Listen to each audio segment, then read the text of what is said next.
I'm Jim Stingl.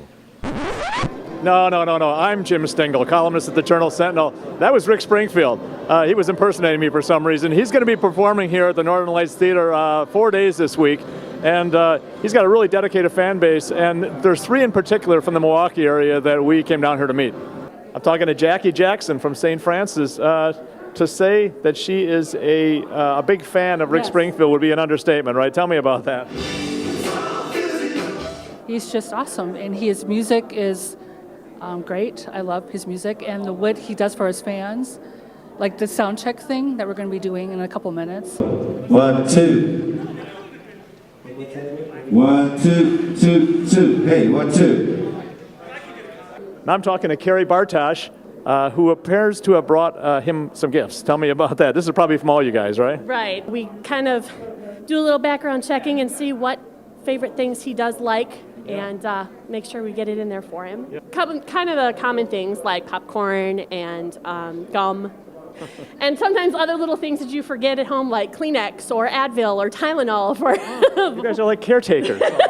Pretty much. For like the 4 days that you're here and you're thinking, you know, a couple of those nights might get a little long and you need a little recovery the next day. So I'm ashamed to say I don't treat my wife this well.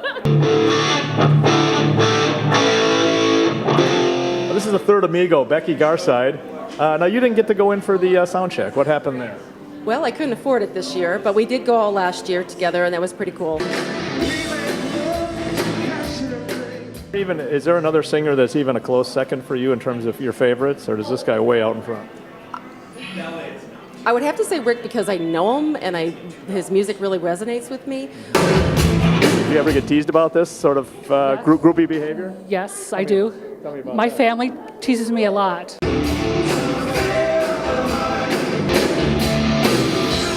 Any idea how many times you've seen him in concert?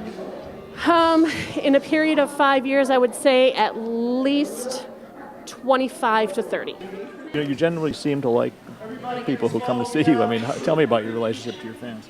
Yeah, I didn't originally. I mean, it was, I thought it was all about me originally, you know, in the 80s, but now I realize it's all about them. So I've heard a lot of great stories, and I've gotten close to quite a few of the fans, and you know, it's a pretty amazing relationship. I'm very, very lucky. And this is for you. Oh, yeah! This is where my passion is.